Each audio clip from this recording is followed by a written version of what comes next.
안녕하세요. 저는 33살에 벌써 이혼녀로 살고 있는 워킹맘이에요. 어떤 분들은 제 나이에 결혼을 결심하는 분들도 많이 있지만 저는 이혼을 하게 되었네요. 솔직히 제일 하고 싶지 않았던 게 이혼이었지만 인생사 정말 알 수가 없네요. 제가 이혼만은 하지 말자라고 생각한 이유는 제가 이혼 가정에서 자라서였어요. 이혼 가정이라고 해서 부모에게 구박을 당하거나 눈칫밥 먹은 적은 한 번도 없었어요. 오히려 저희 엄마가 아빠가 줄 수 있는 사랑까지 2배로 주셔서 부족함 없이 자랐죠. 하지만 한편으로는 온전한 가정에서 자라는 애들이 부럽더라고요. 그래서 성인이 된 저는 만약 결혼을 하게 되면 아이를 위해서라도 이혼은 절대 하지 말아야겠다 생각했죠. 그런 저인데도 이런 결정을 내렸습니다. 할 수 있는 한 나름대로 최선을 다했어요. 그래서 지금은 이러한 결정에 후회되는 부분이 없어요. 현재 저는 카페를 운영하며 아들과 친정엄마와 같이 지내고 있어요. 원래는 전 남편이랑 같이 운영하던 카페였는데 이제는 제 소유가 되어서 몇 명의 알바생을 두고 저 혼자 관리하고 있어요. 가끔 저희 가게에 부모님 2분과 손 꼭 잡고 오는 아이들을 보면 제 아이 생각이 나서 마음이 짠해져요. 그래서 더더욱 아이한테 아빠의 빈자리도 느끼지 못할 만큼 잘해주려고 노력 중이에요. 이혼하게 된 이유는 오로지 전 남편 때문이에요. 유책 배우자라고 할 수 있죠. 아이도 있으니 어떻게든 참고 살려고 했는데 도저히 안 되겠더라고요. 그래서 헤어질 때도 전 남편한테도 아빠 노릇은 제대로 하라고 했었어요. 만약 아빠 노릇도 못하면 평생 애 볼 생각하지 말라고 경고했거든요. 그런데 남편도 첫 아들이라 그런지 이혼해서도 아이를 끔찍하게 아껴주고 있네요. 제가 남편이랑 헤어지기로 결심하게 된 계기가 여자들 때문이었어요. 예전에는 여자 사람 친구라는 말이 없었던 것 같은데 요즘 인터넷에서 여사친이라고 줄여서 유행하는 단어가 있더라고요.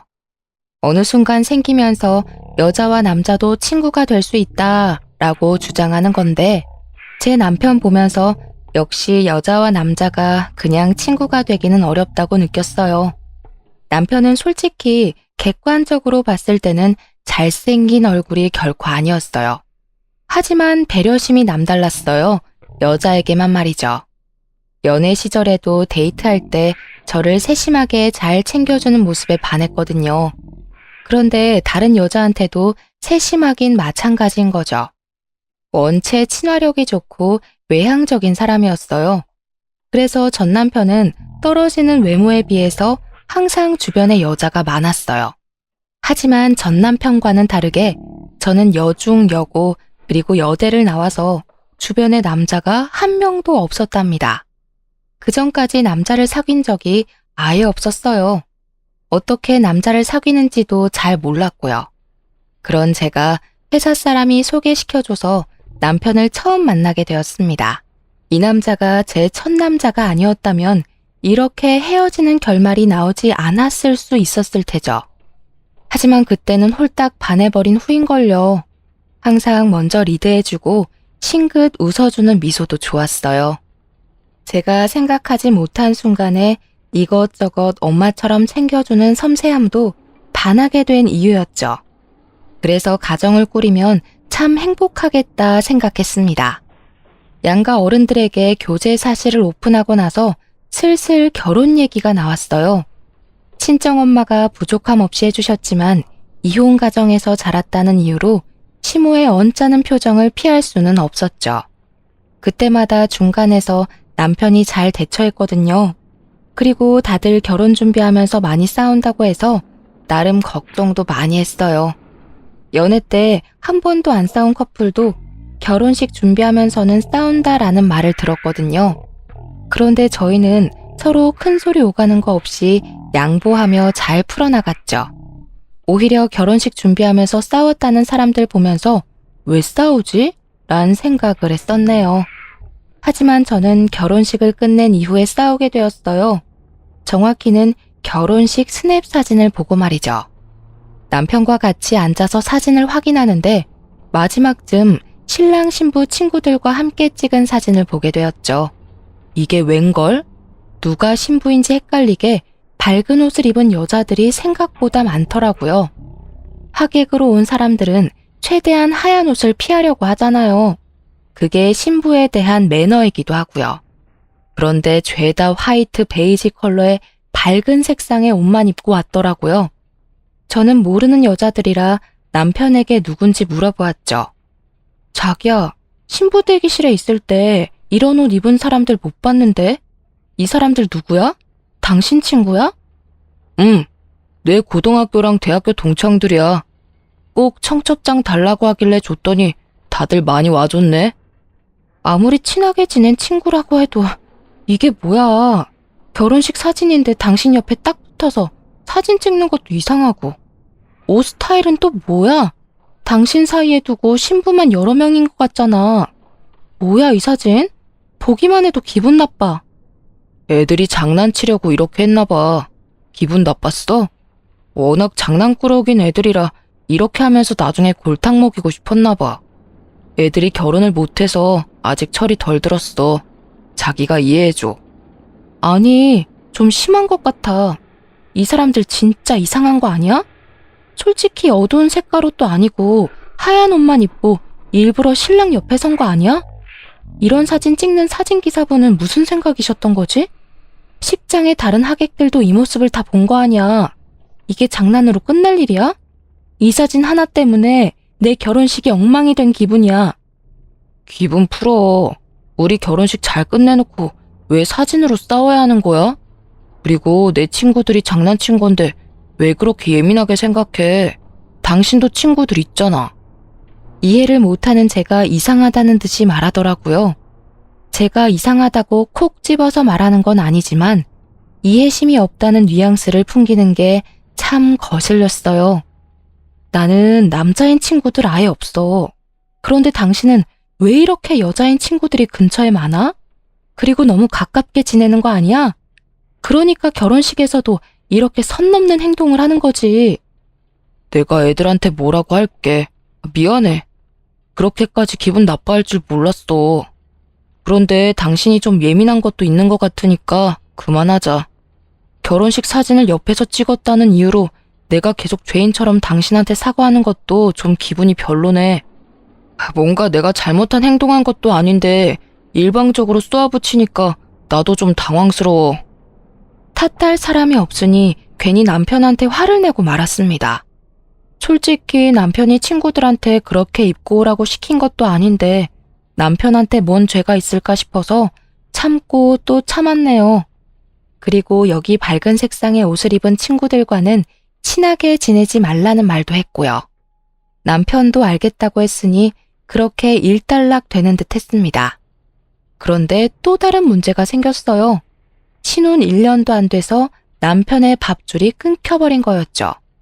남편이 다니던 회사가 사정이 안 좋아지면서 줄줄이 권고 사직을 당하고 있다더라고요. 결국 남편까지 사직을 당하고 말았죠. 한순간에 백수가 된 남편은 매일 게임만 했어요. 어쩔 수 없이 벌어오는 돈이 반으로 확 줄어드니 식비는 최대한 아끼며 살았습니다. 하지만 그것도 3달이 넘어가니 점점 불안해졌어요. 그리고 서로 대화하는 시간도 줄어들었고요. 제가 아침에 출근하면 남편은 잠을 자고 있고요. 제가 퇴근 후 잠을 잘 때 남편은 새벽 늦게까지 게임을 하고 자더라고요. 그러니 백수아들 둔 엄마의 심정으로 하루하루 근심만 늘어났습니다. 솔직히 아무 말 안 해도 남편이 취업 준비를 다시 할 줄 알았는데 전 직장에서 오래 일했다는 이유로 놀고만 있는 거였죠.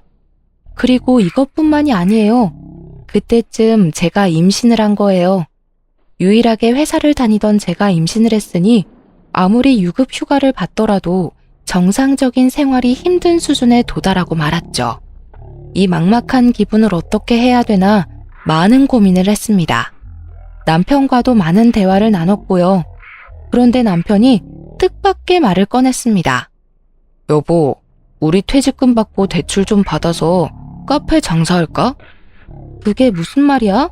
당신 커피는 탈 줄 알아? 여보, 아르바이트도 많이 안 해봤다며. 커피 타는 거야 어려운 일도 아니고.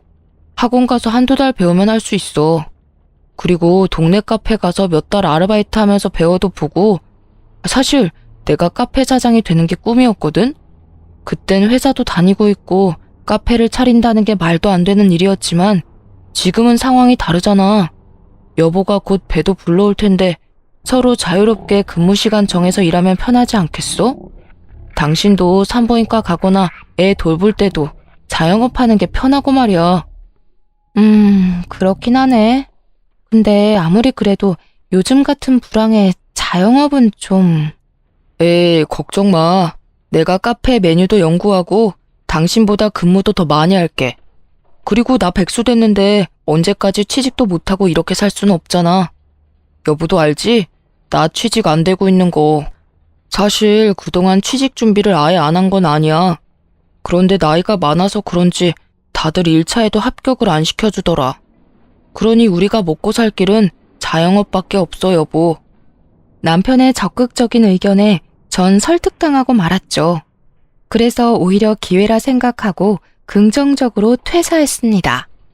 제가 육아휴직을 신청해도 회사에서 사직을 권유할 수도 있는 일이잖아요. 퇴사하고 받은 퇴직금과 자영업 대출 받으면 카페 창업은 가능하겠다 싶었거든요. 그런데 한날은 시어머니가 저희 부부를 집에 부르시더라고요. 왔니? 앉아봐라. 너네 임신도 했고 몇 달 뒤면 출산까지 하는데 둘이 밥벌이가 없어서 되겠니? 그리고 아들, 넌 언제까지 게임만 하고 자빠져 있을 거니? 엄마도 참. 사실 우리 같이 사업할까 생각 중이야. 대출 좀 받으면 커피숍 하나 할 수 있을 것 같아서. 지금 어디 위치에 하면 좋을지 알아보고 예산도 생각해서 열심히 찾아보고 있어. 이렇게 말씀드리니 어머님이 잠시 생각하시더라고요. 그래, 너 회사 다니면서 또 권고사직 당할까 전전긍긍 하는 것보다는 사업장 하나 갖고 있는 게 더 좋을 수도 있겠다. 엄마가 예전에 너 주려고 적금 든 거 있는데 그거 줄 테니까 이왕 사업하는 거 잘해봐라. 그리고 사업하게 되면 아이 키우면서 하기도 좋을 수 있으니 잘 선택한 것 같다. 어머님이 선뜻 돈을 지원해 주셔서 너무 감사했어요. 원래 남편 주려고 10년 전부터 적금을 들어놓으셨더라고요. 어머님이 5천만 원 정도 지원해 주셨죠. 그래서 매일 남편이랑 학원도 다니고 창업할 카페 위치도 찾으러 다니면서 카페 사업에 박차를 가했어요.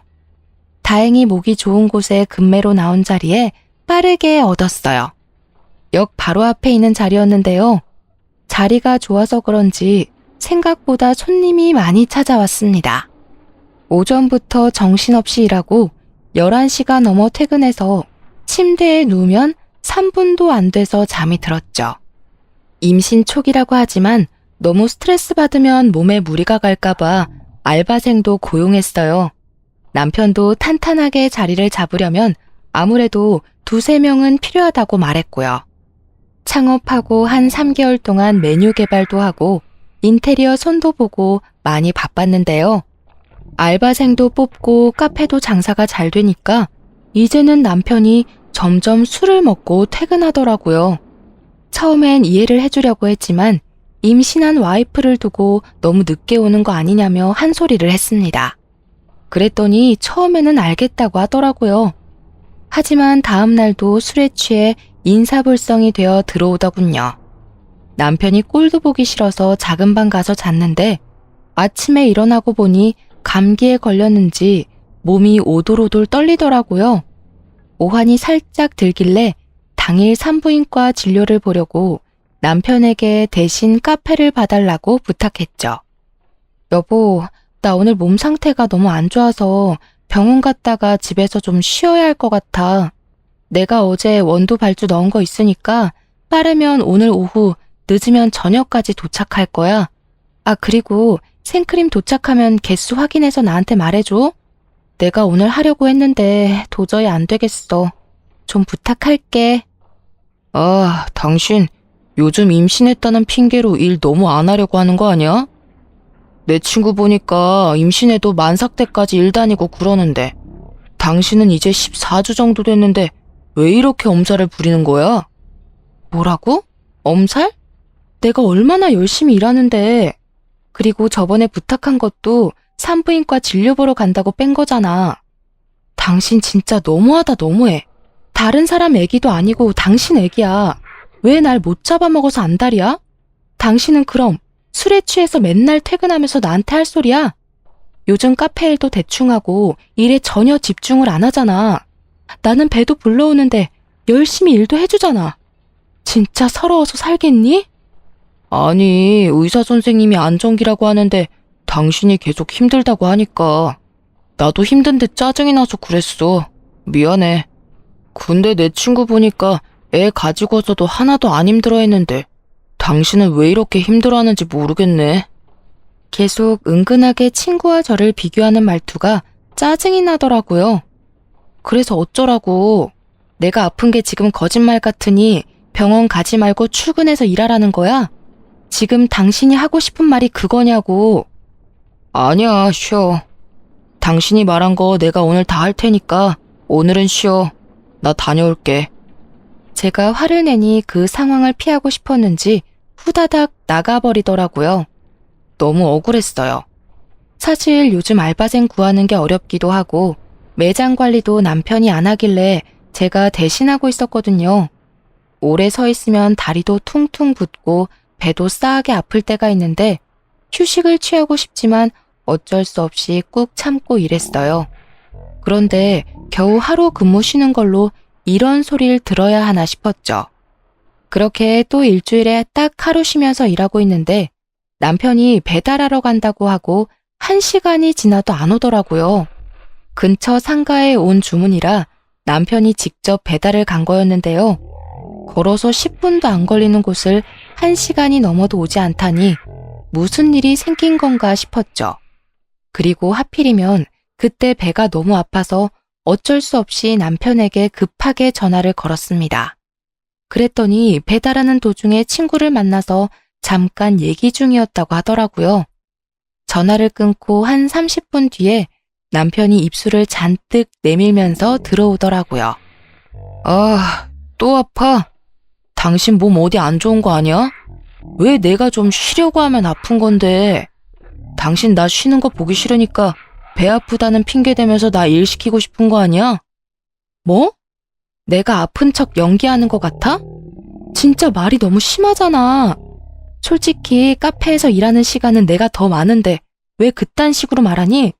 당신 맨날 배달하러 간다고 하고 나가고 2~3시간 뒤에 올 때도 많이 있잖아. 대체 어디 가서 뭘 하고 다니는 거야? 당신만 임신한 것도 아닌데 왜 이렇게 유난 떠는지 모르겠어. 유난? 유난! 지금 나한테 그게 할 소리야?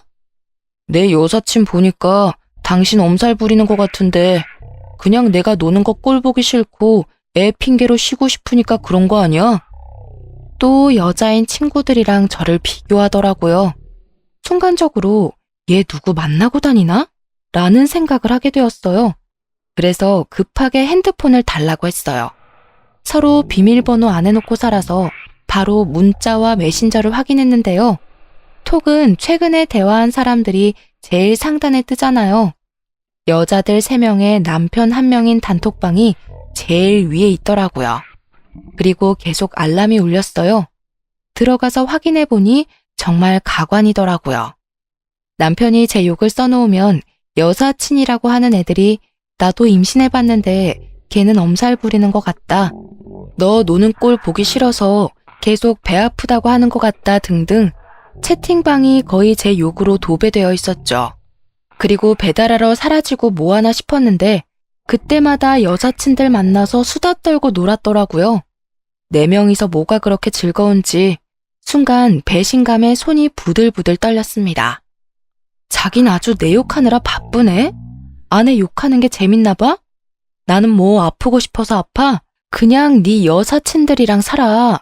뭐하러 나랑 살아?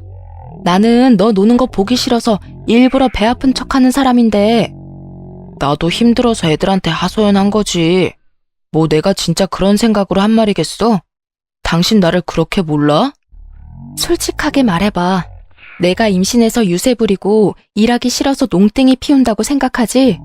그럼 그냥 그 여사친이랑 같이 살아. 내가 만삭 사진 찍으러 가자 할 때는 카메라 울렁증 있어서 싫다고 하더니 여기 봐. 니네 여사친들이랑 사진을 참 많이도 찍었네? 진짜 웃기지도 않아. 임신한 네 친구들이랑 만삭 사진도 같이 찍으러 가지 왜? 뭘 또 그런 걸로 삐지냐? 가만 보니 여보는 속이 너무 좁아. 그건 그냥 애들이랑 심심하니까 찍은 거지.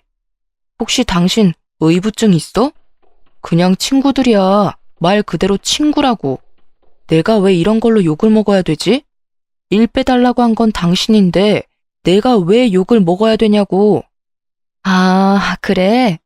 그럼 그렇게 좋아 죽고 못 사는 여사친들이랑 살아. 내가 빠져줄게. 어? 내가 이혼해 줄 테니까 네 여사친들한테 가버리라고. 계속 얘기를 할수록 저를 이상한 사람으로 몰아가더라고요. 말도 안 되는 논리를 밀어붙이면서 내가 의부증이네 뭐네 이러는데 꼭지가 돌아버리는 느낌이었죠. 저도 지고 싶지 않아서 더 밀어붙이면서 얘기했어요. 제가 막 씩씩거리니 남편이 애기 핑계를 대면서 진정하라고 하는 거 있죠? 당신 지금 너무 흥분했어. 임산부가 이렇게 흥분하면 어떡해? 뱃속에 애기 생각 좀 해. 뭐? 애기 생각을 해? 당신이 그렇게 말하면 안 되지. 내가 스트레스 받는 이유는 전부 당신 때문인데. 에휴, 말을 말자. 적반하장인 남편은 카페를 박차고 나가버렸습니다. 남편의 친구들 3명과 제 욕을 신명나게 할 줄은 꿈에도 몰랐던 사실인데요. 심지어 한 명은 결혼했고 저와 마찬가지로 임신까지 한 여자인데도 저를 몰아세우더라고요. 참 어이없지 않나요? 이후로 남편과 서먹서먹한 사이를 유지했습니다. 일적으로만 대화하고 집에 와선 대화가 거의 없었어요. 그 사이 출산 시기가 다가왔고 무사히 출산을 했죠. 아이를 낳는 그 순간에도 남편은 이 핑계 저 핑계 대면서 출산 현장을 보러 들어오지 않았습니다. 여보, 남자가 출산하는 거 보면 나중에 충격 먹고 부부 사이 더 나빠진대. 나도 우리 희망이 보고 싶긴 한데 출산 과정 전부 보면 앞으로 둘째는 없을까봐 걱정돼서 산실에는 안 들어갈게. 출산을 끝내고 몸을 회복하는 중에도 남편은 간간히 얼굴을 비출 뿐이었습니다. 불편하게 만드는 건 시모도 마찬가지였어요. 처음엔 남편이 몸조리를 시모에게 맡기려고 했나 봐요. 여보, 우리 엄마가 아무래도 같은 여자니까 몸조리 도와주시겠대. 다행이지? 내가 특별히 엄마한테 부탁했어. 뭐? 말이 되니? 며느리 입장에선 시어머니가 얼마나 불편한데 무슨 생각으로 부탁한 거야? 됐어, 필요 없어. 당신이 집에서 아기 열심히 봐주면 되잖아. 너무 힘들면 친정엄마 부르면 되고. 우리 집에 장모님을? 자기야, 나 불편해서 어떻게 살라고. 내 생각은 안 해? 나 장모님이 거주하면서 아이 봐주시면 차라리 내가 나가서 지낼게. 시엄마 부르는 건 괜찮고 장모님은 싫다 이거야? 임신과 출산은 내가 했는데 당연히 산모를 더 배려해줘야 맞는 거야. 암튼 그런 식으로 할 거면 나 그냥 친정에 한 달 동안 살 거야. 그렇게 알아. 아, 그리고 어머니한테 말씀 잘 드려. 오해하게 하지 말고. 분명히 당신이 장모님 불편해해서 내가 친정 가는 거야. 알겠어? 산후조리를 끝내고 친정에서 한 달간 지냈는데요. 주말마다 남편이 친정에 오긴 했는데 아이 얼굴만 확인하고 빠르게 가더라고요. 내심 아이에게 무심한 남편 모습에 서운함은 참을 수가 없었죠. 하지만 카페 일이 바쁘다길래 일하러 빨리 가라고 했어요. 그렇게 친정엄마 덕분에 꿀 같았던 한 달이 빠르게 지나갔어요. 당연히 남편은 신생아를 다룰 줄도 모르니 집에 와서 육아는 오로지 저 혼자 했고요. 하지만 손목은 끊어질 듯 아프고 몸은 퉁퉁 붓는데 남편은 매일 밤늦게 퇴근하더라고요. 이유를 물어도 알바생이 그만둬서라며 짧은 대답밖엔 해주지 않았어요. 그러던 어느 날 아침 아기가 먹을 이유식을 요리하고 있었는데 고등학교 친구가 오랜만에 연락이 왔더라고요. 어머, 웬일이야? 결혼하고 바빠서 전화 한번 못했네. 잘 지내지? 현지야, 지금 그게 문제가 아니야. 나 지금 친구 만나러 나왔다가 너희 남편 본 거 같거든? 근데 옆에 다른 여자랑 팔짱 끼고 있더라고. 다른 사람일 수도 있지만 혹시 몰라서 사진도 찍어놨거든? 너는 남편이니까 잘 알아볼 거 아니야. 내가 사진 보낸 거 한번 확인해봐봐. 뭐? 알겠어. 솔직히 제 남편은 여자인 친구가 많기는 하지만 잘생긴 얼굴은 아니에요.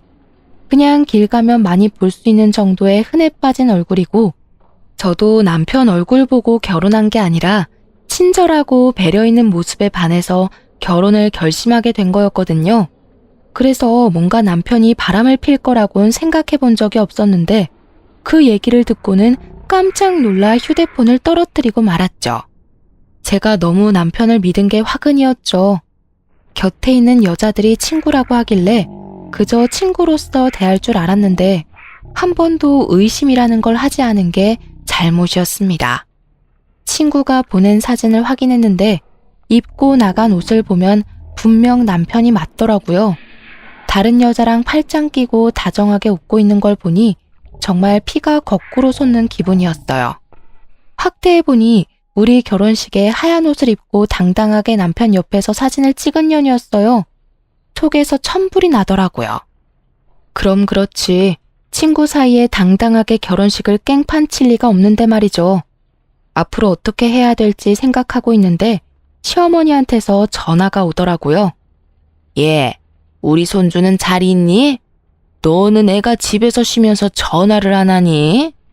하여튼 요즘 것들은 시부모 공경할 줄은 모른다니까? 꼭 내가 전화를 해야지만 되겠니? 이 정도의 얘기는 시어머니로서 충분히 할 수 있는 말이긴 하지만 남편 때문에 기분이 상한 저는 그 말도 안 좋게 들리더라고요. 그래서 시어머니한테 화를 내고 말았어요. 아, 어머님, 저 집에서 이유식 만들고 있었고 매일매일 바쁘게 살고 있어요. 그리고 마침 전화 오셨으니 말씀드릴게요. 지금 애기 아빠가 저 몰래 바람을 피고 있더라고요. 어떻게 생각하세요? 뭐? 지금 그게 무슨 말이니? 애기 아빠가 바람을 피고 있어? 누구랑? 네, 애기 아빠가 친구가 워낙 많아야 말이죠. 결혼식 때도 찾아왔던데 자주 연락하고 붙어 다니더니 이제 정분이 들었나 봐요. 충격적이시죠? 저도 지금 어떻게 해야 될지 생각 중이었거든요. 어머님은 아들을 어떻게 교육시켰길래 임신한 와이프 두고 바람을 나게 만들어요? 얘는 그거 다 너가 남편한테 잘 못하니까 밖으로 눈을 돌리는 거지. 너가 잘했어 봐라. 다른 여자가 눈에 들어오나. 남편이 바람 피는 거는 여자 잘못도 있는 거야. 남편이 집에 들어오면 사근사근 대해주면서 그래야지. 너는 맨날 애기 보는 거 힘들다고 징징거린다며? 그러니 다른 여자들이 눈에 들어오는 게다. 이건 네 책임도 있는 거야. 네? 말이 되는 소리를 하세요. 남편이 바람 폈는데 제 잘못이라뇨. 지금 제가 잔소리 몇 번 했다고 바람 피면 이 세상 남자들 다 바람 펴요. 힘들다고 징징거린 것도 남편이 그만큼 못해줘서 그런 거잖아요. 정말 어머님이 그렇게 말씀하시면 안 되죠. 네 시아버지 봐라. 내가 잘하니 그런 일 한 번이 없잖니. 그리고 너 괜히 가정에 분란 만들지 말고 그냥 가만히 있어라. 내가 전화해서 얘기할 테니. 괜히 너가 아는 척해서 일 크게 만들면 시끄럽기만 하고 해결이 되겠니? 그러니 그냥 너는 모르는 척 해라. 시모가 일방적으로 전화를 뚝 끊었어요. 아이가 갑자기 절 쳐다보면서 방긋방긋 웃는데 차마 이혼을 결심할 수가 없었어요. 절대 이혼 가정에서 키우지 않겠다고 생각했는데 그게 산산조각이 날 것 같아서 눈물이 줄줄 흘렀어요. 아이를 위해서라도 남편을 설득하는 게 맞지 않을까? 내가 잘 얘기하면 남편이 되돌아오지 않을까? 이런 생각을 하고 말았습니다. 그래서 퇴근한 남편에게 말을 걸었죠. 당신 지금 뭐하고 오는 거야? 일하고 오지 뭐라고 와. 오늘도 손님이 많아서 정신이 없었어. 아, 그래? 점심은 뭐 먹었어? 오늘도 정신 없어서 그냥 샌드위치 시켜 먹었어? 어? 바빠서 샌드위치 먹었지 뭐. 거짓말하지 마. 당신 오늘 레스토랑 간 거 다 알아. 그리고 당신 지금 바람 피는 거 알고 있으니까 일 더 키우기 싫으면 그만해. 사실 이렇게 말하면 잘못했다며 사과라도 할 줄 알았는데요. 오히려 적반하장으로 나오더라고요.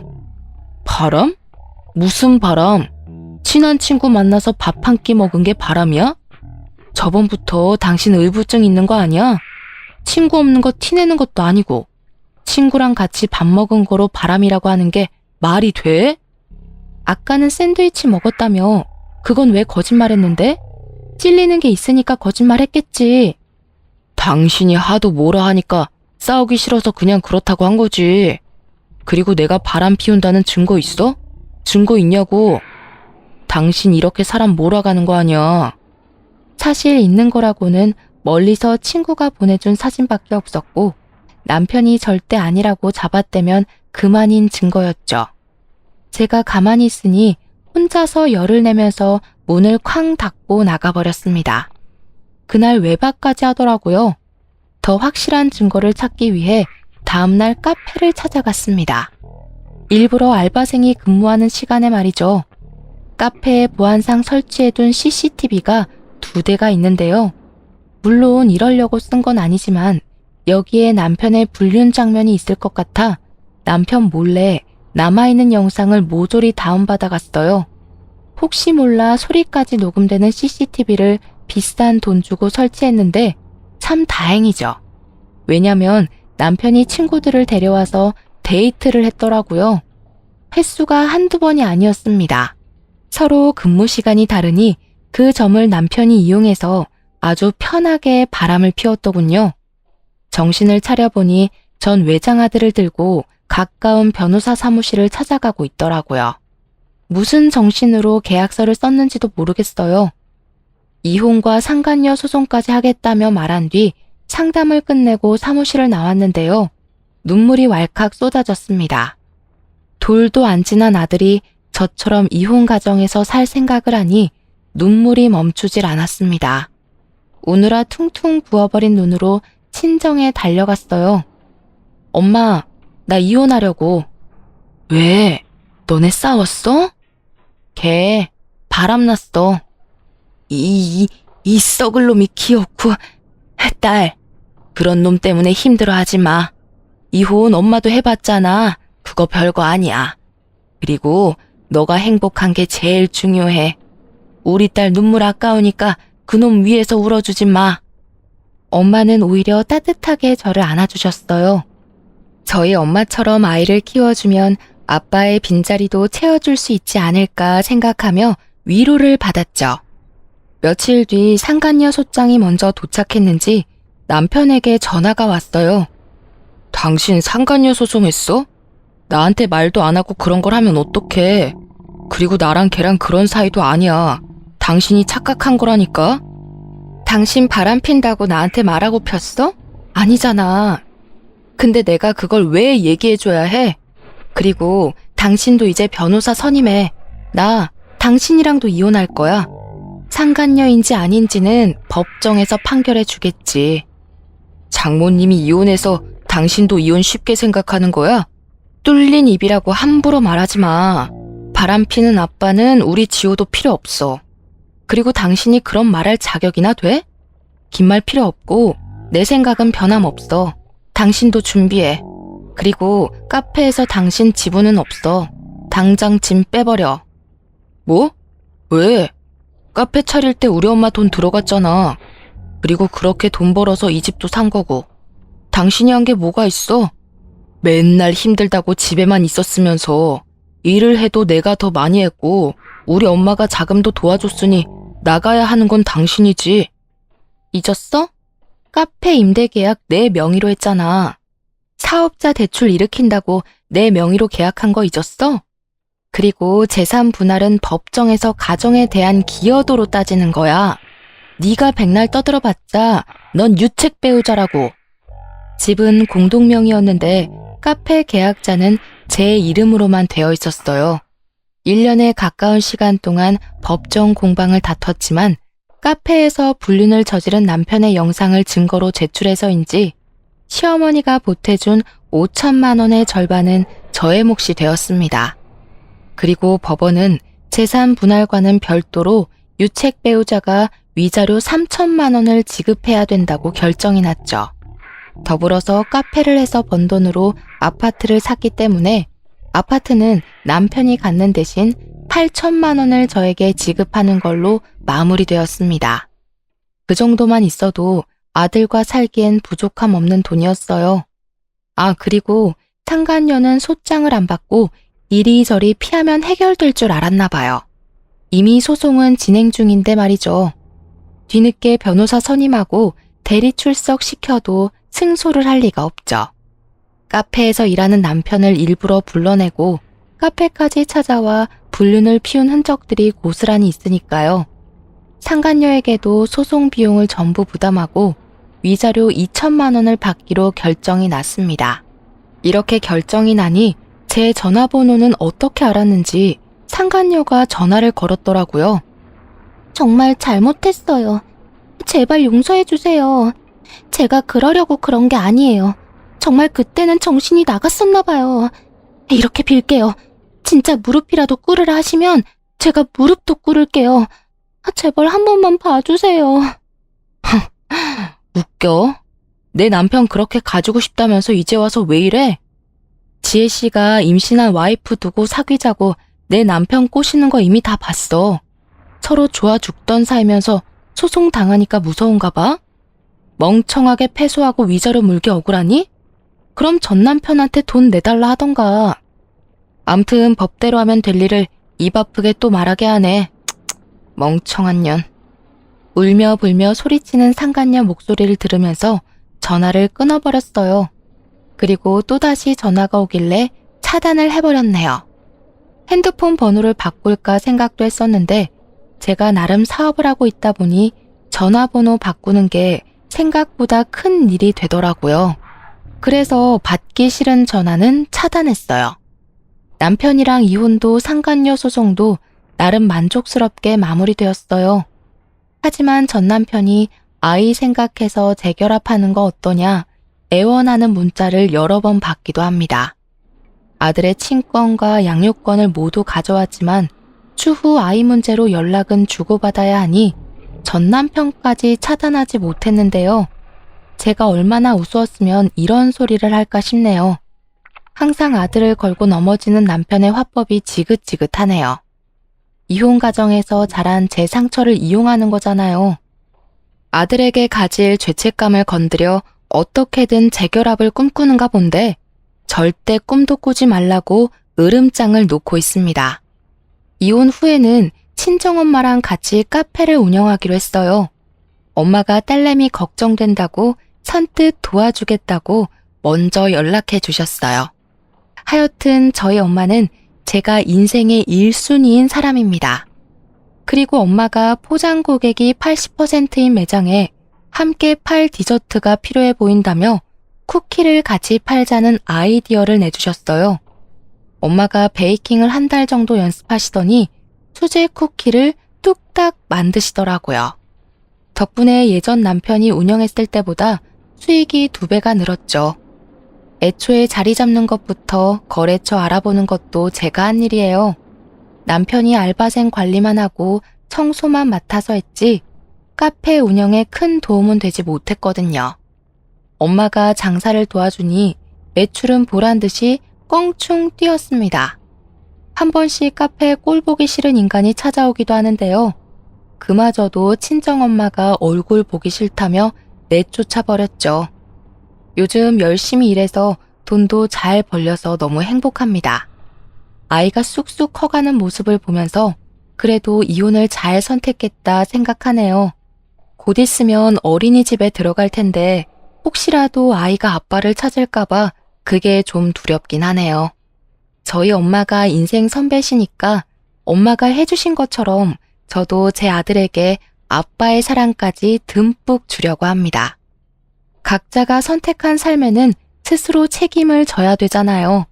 저는 제 아들을 책임지는 멋진 엄마로 살아가 보려고 합니다. 이 세상에 각자 사연 없는 사람은 없듯이 저 또한 많은 분들의 사연을 들으며 위로받고 있거든요. 이 사연을 들으신 여러분들, 저에게 응원의 말 한마디 부탁드립니다. 감사합니다.